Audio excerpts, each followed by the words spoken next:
Hello, Picaholics. Ooh, it's been a busy day.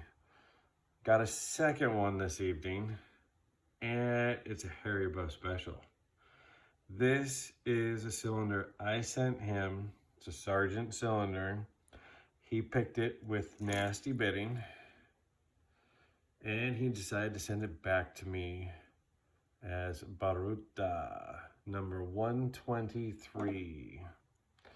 And I felt it was only fitting, and it also ended up being the perfect pick. It was my first custom pick with a Raitan DeForest tip. In American locks, this tip rocks, and in a challenge lock of Harry's, it appears to have rocked as well. So this thing did not have any type of feedback. This thing was the weirdest feeling lock. Nothing would really set. Go into over tension, get a click here, click there, click here, drop away, fighting back and forth, and just kept chasing the pins. Finally got to a false set, and it was not much of a false set. I mean, when it's closed, this was the false set. Actually, one pin just dropped in. So now it's locked back up again. But we're talking nothing in a false set. But it's crazy. Sergeant makes a great cylinder to begin with. Harry will complain about it all he wants, and he does it all the time.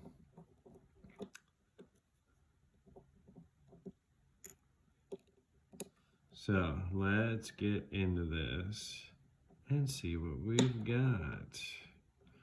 Playing with a couple others of his, which are just absolute nightmares. They will not pick to save my life.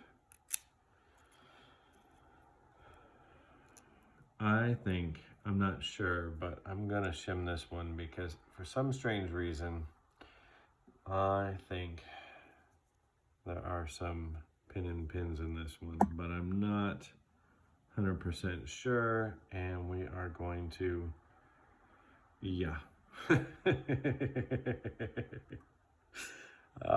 Harry, this is what I'm talking about. I don't know if you can all see that, and I don't know if that's a pin in a pin, but I'm gonna guess that it is. Oh, and I wonder. Yep, we have a magnetic pin again. He did this before. It's funny too, because he lied to me. He said that he needed to get some non-steel springs or screws because it was interfering with the lock. But guess what? He lied again. Oh my goodness. What the heck? There's some weird stuff. Okay, so we can see that magnetic pin is not pushing down.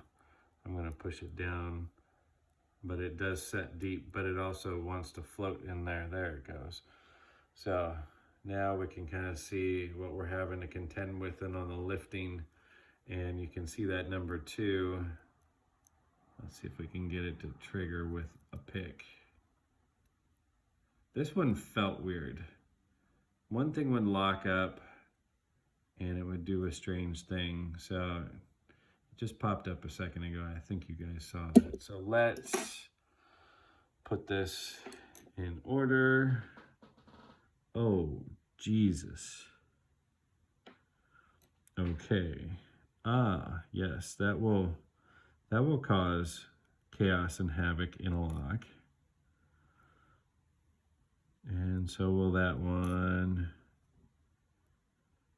He's changed the pins. I sent this out with, oh yeah, I hit that a couple times.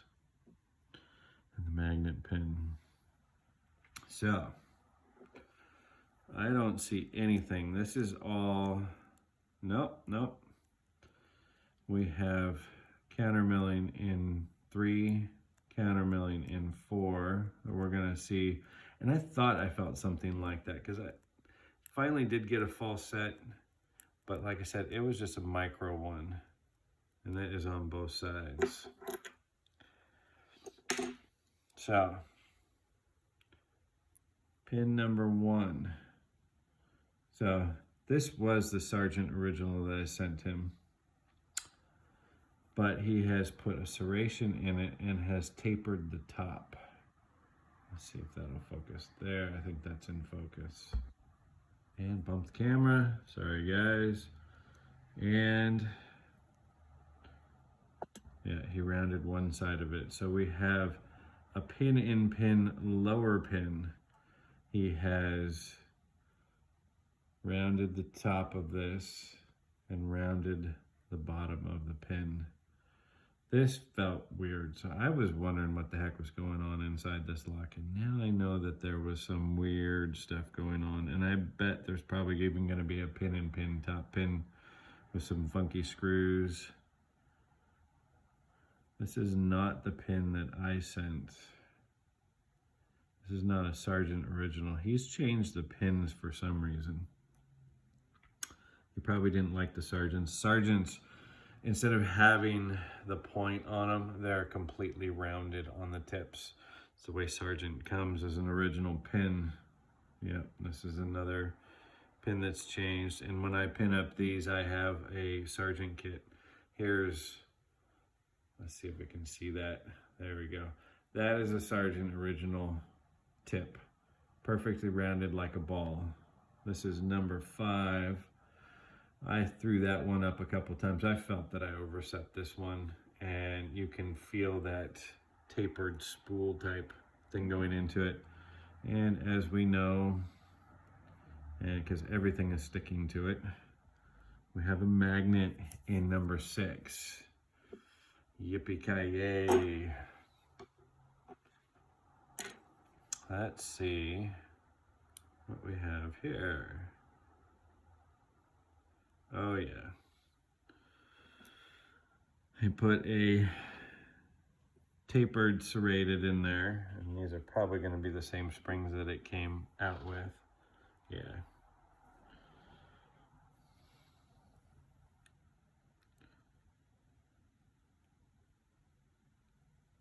Yeah. This will be fun to get out.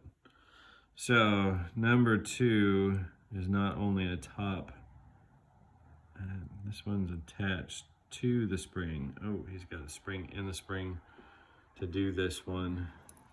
And now my tweezers are also magnetic. I'm gonna separate that one out to show you guys that. Yeah, I sent him some Corbin springs, and number 2 has a Corbin spring. Actually, I think it's doubled up, but he put a little spring. I think that's one of my Everest check springs, and he put it on top of a pin-in-pin. So we've got an outer spring and an inner spring. So the inner spring's working the inside pins. It's a lot like the multi-lock dimples that have interactive outside and insides. So he is really a master at that. And oh, that is a nasty spool in number 3, one of the original springs. But that number 2, he used a Corbin spring I sent him some of those. I know I can just take this one out because it's just gonna hold on to the tweezers. I think I showed that the last time, and this is probably gonna do the same thing. Oh, what? Oh, I think I pulled it out wrong. That's what's going on. Because it has, let's see if it'll focus. There it is. So he put a little spool in the top of it, along with the bottom pin. I'll give you a demonstration in a second of exactly how strong those are. And the spring that goes along with it. Oops. And tapered tip top pin. This is going to be fun. This thing's just going to stick everything to everything. I'm going to move it way far away. So on top of 5, we've got that torpedo-ish pin, along with a tapered top pin with some serrations in it. You can tell that the American springs, a lot of times they phosphor coat them, but they're steel cores, so they tend to stick to magnetic everything's. And another one of the homemade spools. I'll show you that in a second here. So what we've got in the uppers is this tapered top pin, and that goes with the tapered bottom pin. So you can easily overset and feel weird things when that kind of stuff happens. The pin in pin, so this is the outer shell, this is the inner sleeve, and of course with magnetic tweezers is not making it fun. Has its own little spring, and then that fits inside of the outer spring. So you've got the outer spring working the driver, and the inner spring working the pin and pins. I don't know why, but I felt that there were pin and pins in this for some reason, but I also knew that there were spools, pretty nasty spools. So those, both 4 and 5, look exactly the same. And for inside that, oh, that actually locks in there. That, I mean, that does not, that is some great milling. That does not even move in there. It just locks in place. So that acts more as a locking spool and really probably doesn't give you too much counter rotation, because I did not feel a whole lot of counter rotation. That magnet is moving everywhere. And then the top on number 5 is that tapered driver with that torpedo pin. I'm sure he didn't, but we're getting into the habit of checking the top because I haven't seen that the cap was pulled for threading. That's still factory staked, and there's nothing inside of that. But the demonstration that I did this on the first one, which was at, Jonathan has it, Grendel. We put these pins, you know what? These aren't as strong. Oh, they are pretty strong. You can watch it slide all by itself. Crazy fun to play with magnets.